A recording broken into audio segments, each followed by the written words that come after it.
Salut tout le monde, j'espère que vous allez bien. On se retrouve aujourd'hui pour la review du 18 mai 2020. Et oui, le déconfinement, il fait déjà une semaine que le déconfinement a lieu en France. Alors, bien évidemment, soyez toujours prudents avec bien sûr le Covid-19.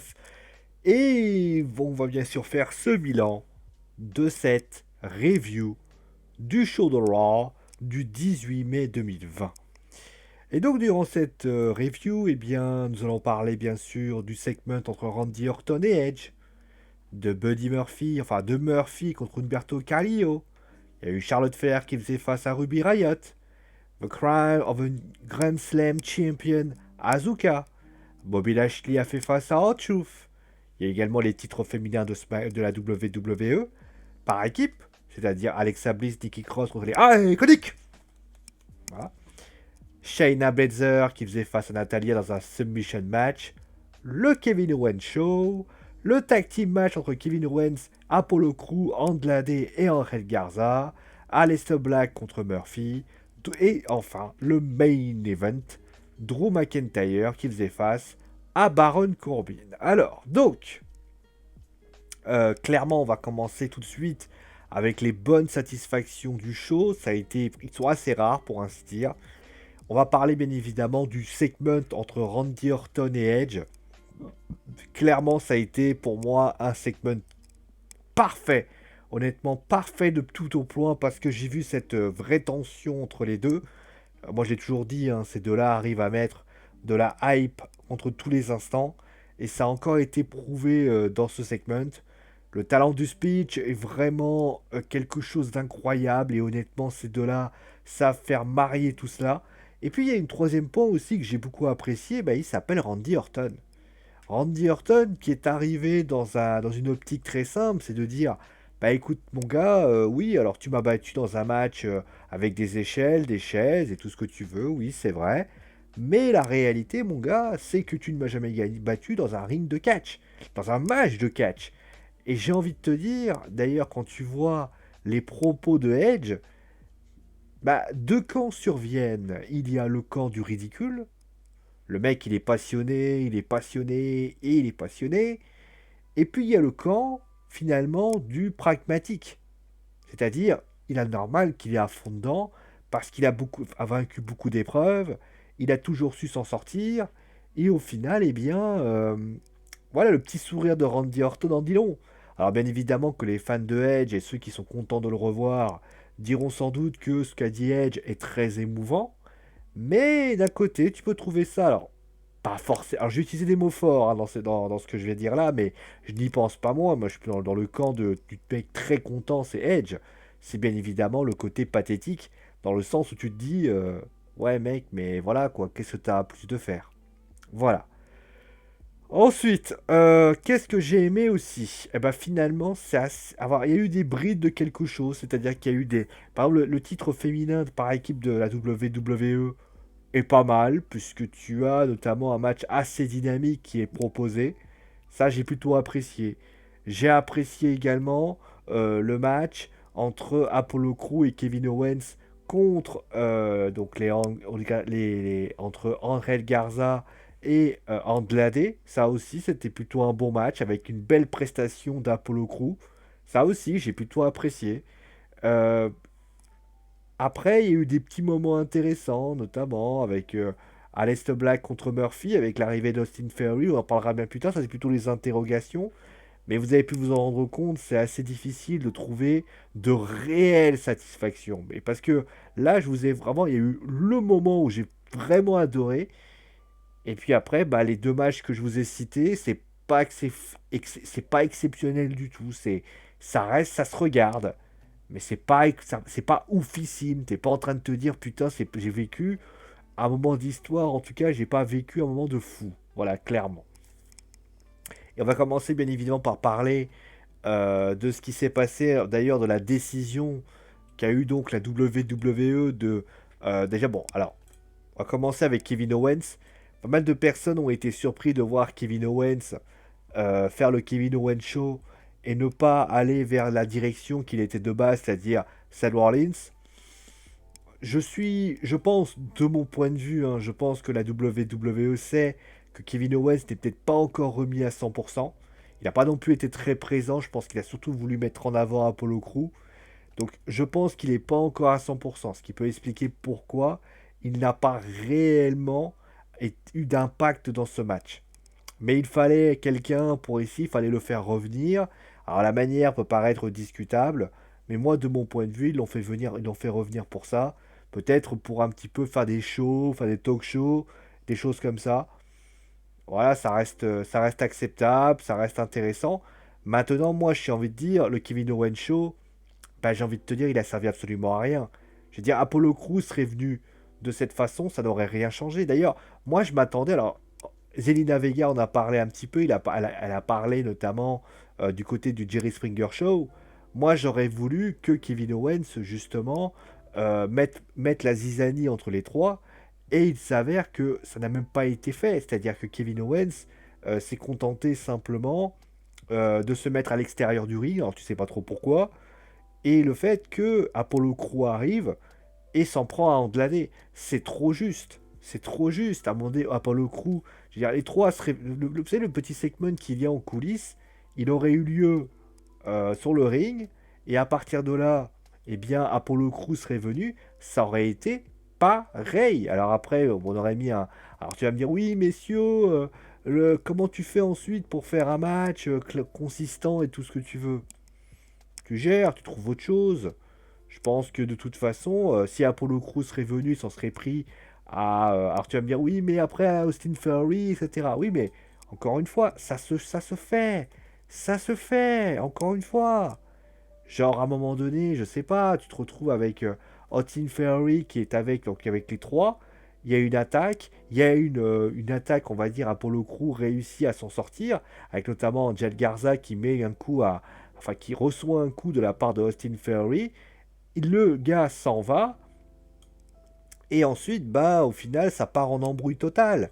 Et les mecs passent pour des cons, et au final, bah, Andrade excédé s'en prend à Austin Theory. Le problème était réglé aussi simplement. C'est pour ça que je dis que les choses n'étaient pas du tout comme il faut. Alors, j'ai aussi apprécié, d'ailleurs, je ne l'ai pas dit, hein, le segment de Seth Rollins, mais bon, ça, à la limite, vous le savez.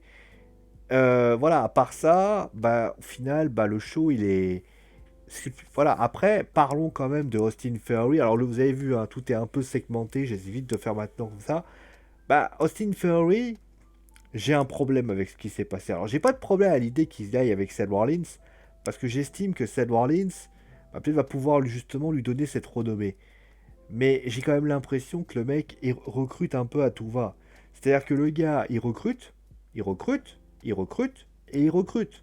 Mais le problème, c'est que sa manière est discutable. C'est-à-dire que Murphy, quand il est recruté par Seth Rollins, tu le comprends, entre guillemets. Le mec est un peu perdu, etc. Là, il se fait défoncer par ses deux comparses. Et on est tous conscients, d'ailleurs, pour information, Murphy, on n'est pas au courant qu'il va s'associer. Mais le truc, c'est que Austin Theory, j'ai envie de te dire, tout le monde le voit loin qu'il y aura une dissolution des trois. Donc, enfin, une séparation avec Austin Theory qui va aller plus loin. Donc, j'ai envie de te dire, bah, ça n'apporte pas grand-chose. Moi, honnêtement, ça m'a pas apporté grand-chose. Je pense qu'il aurait dû avoir, je sais pas, Austin Theory, ça aurait pu être fait plus tard. Je pense que ça, c'était un peu trop tôt. Et ça a sans doute eu beaucoup moins d'impact que l'a pu le faire, notamment, par exemple, avec Murphy, que moi, j'ai trouvé beaucoup plus intéressant par rapport à ça. Voilà. Et surtout, le mec, il le relève.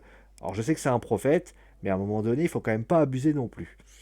Au niveau des choses que j'ai aussi trouvé, voilà, pour voilà un petit peu ce qui jouait, moi, mon point de vue là-dessus. J'ai plutôt apprécié d'ailleurs, je ne l'ai pas dit, hein, Bobby Lashley. Bobby Lashley qui a enfin retrouvé cette puissance de frappe. Et ben, il est en train d'y aller. Alors après, faut voir un petit peu comment les choses se passent avec Lana, parce que je trouve que Lana, elle est là sans être là. Mais clairement, j'ai adoré ce moment. Et puis, oui, il y a le reste. Il y a le reste qui reste vraiment très brouillon, voire même inexistant. C'est Murphy, alors, Murphy contre Humberto Carrillo, c'est beaucoup trop court, donc tu te fais chier. Charlotte Flair contre Ruby Riott, bah, j'ai envie de te dire, à part que Charlotte parle très bien et fait un bon speech, bah, j'ai envie de te dire, Ruby Riott, à part jouer avec les doigts de Charlotte Flair, elle n'a absolument rien fait. Le couronnement d'Azuka est, pour ainsi dire, nullissime, clairement. Je veux dire, elle est Grand Slam championne. Alors certes, le public n'étant pas là, ça n'aide pas. Mais qu'on soit clair sur ce point-là, j'ai trouvé cela assez anecdotique. D'ailleurs, à la fin, Kairi Sane se fait attaquer, elle revient, elle s'en prend à elle. Ouais, non, à un moment donné, ça marche pas comme ça. À un moment donné, Asuka, elle doit pas non plus s'en prendre à Nia Jax de façon aussi facile, voilà, très clairement. Euh, Shayna Baszler contre Natalia, pour moi, c'est une véritable fumisterie, dans le sens où, moi, je vais vous expliquer comment ça se passe. C'est-à-dire qu'il fallait des causes, et le problème des causes, c'est que moi, je suis désolé. Vous prenez le match de la semaine dernière, vous prenez le match de cette semaine, c'est le même match, sauf que à un moment donné, c'est écrit Submission Match. Alors tu vas me dire, oui, mais Submission Match, ça fait que Natalia, elle est mécontente. Mais encore une fois, cela n'a aucun sens. Puisque Natalia, en fait, s'énerve contre elle-même parce qu'elle est énervée d'avoir perdu par un match de soumission. Mais moi, j'ai envie de te poser une question, c'est depuis quand Natalia a... Comment dire? Je vais dire ça de manière très pragmatique, hein. Depuis quand Natalia est une maîtresse des prises de soumission? Elle aurait été vraiment, c'est vraiment son point fort et tout. Elle fait abandonner les gens, elle galère pour faire abandonner les autres. Là, j'aurais pu comprendre. Là, clairement, la meuf, elle a fait abandonner sans doute quelque peu personne. Ça fait très longtemps qu'elle a abandonné personne. C'est pas du tout adéquat par rapport à ça. Alors après, elle se met à pleurer à la fin parce que bah, finalement, elle n'arrive pas à faire ci, à faire ça. Oui, mais c'est pas. On sait tous que c'est pas Shayna. Alors c'est peut-être autre chose de plus profond. Mais encore une fois, la construction est mauvaise et t'as quand même du mal à comprendre là où elle veut en venir. Et ça, c'est quand même un petit peu gênant. Voilà. Le Kevin Owens Show, j'en ai parlé, donc il n'y a pas besoin d'en parler. Et Drew McIntyre contre Baron Corbin, bah, c'était un match très placide, très monolithique. C'est-à-dire que tu as McIntyre qui a plus subi que les semaines précédentes. Alors tu vas me dire, ouais, mais franchement, Baron Corbin a été égal à lui-même. Le fan match est bien meilleur, mais sinon, ça reste encore trop léger pour espérer vraiment quelque chose. Vraiment, Drew McIntyre, je le trouve. Voilà, à part le match contre Seth Rollins, bah, il n'a pas fait de match de taré depuis qu'il est champion. Ça a besoin, encore une fois, d'être travaillé. Et ça, c'est clair que c'est quelque chose qui peut paraître un petit peu gênant. Et au final, bah, finalement, bah, le bilan de ce show, concrètement, bah, j'ai trouvé que le show bon, était pas ouf du tout en termes d'intensité, en termes de dynamisme. J'ai pas trouvé que le show était ouf. Maintenant, le show avait peut-être vocation à construire les rivalités de Backlash, créer la team Austin Theory, team avec Rollins. On va voir les choses, comment ça se passe la semaine prochaine. Si l'objectif était de construire et donc forcément de prendre son temps pour faire une construction logique cette semaine, pourquoi pas? Pourquoi pas? J'ai pas râlé pour ça. Par contre, si c'est juste parce qu'ils sont à court d'idées, là par contre c'est de la merde. Par contre, je le dis clairement la semaine prochaine, voilà, vous avez créé les petites choses de ci, de là. D'ailleurs, tout le monde était à fond sur voilà le Lashley contre McIntyre. Oh putain, il va être relancer, ça se ressent, hein. Mais voilà, moi de mon point de vue, je considère que de la part de la WWE, il va falloir lâcher les chevaux la semaine prochaine, sinon c'est moi qui vais lâcher les chevaux et je vais vraiment pas faire je vais faire des dégâts avant tout le monde. Voilà, vous voyez, rendez compte quand même que dans ce match, dans ce show, bah je vais faire quasiment 15 minutes de review parce qu'il n'y a absolument pas grand chose à dire. En fait, c'est que des petites constructions de ci, de là. Alors après, on pourrait toujours en discuter. Est-ce que c'est une bonne idée de mettre Lashley contre Drew McIntyre? Oui, mais il faut voir comment la construction se passe, comment les choses vont être amenées. Aleister Black contre Seth Rollins, il va falloir attendre la semaine prochaine, voir comment les choses se placent et comment les choses vont être mises en place. Apollo Crew contre Andrade la semaine prochaine pour le titre des États-Unis, il faut voir comment les choses se passent. Charlotte Flair, comment les choses se passent. Autrement dit, tout est un peu de comme les choses se passent. Asuka d'ailleurs, elle va avoir Nia Jax par rapport à ça, sans doute. Mais vous voyez, c'est encore trop brouillon. Et il va falloir attendre encore tout ça la semaine prochaine. Voilà. Je vous remercie bien sûr, oh, j'ai bugué. Je vous remercie bien sûr d'avoir regardé cette émission. Je vous souhaite bien sûr une très bonne nuit pour ceux qui regardent cette vidéo la nuit. Bonjour pour ceux qui regardent la vidéo le jour. En tout cas, dites-moi en commentaire ce que vous avez pensé de cette petite vidéo. Je vous souhaite une bonne soirée, portez-vous bien et ciao les amis!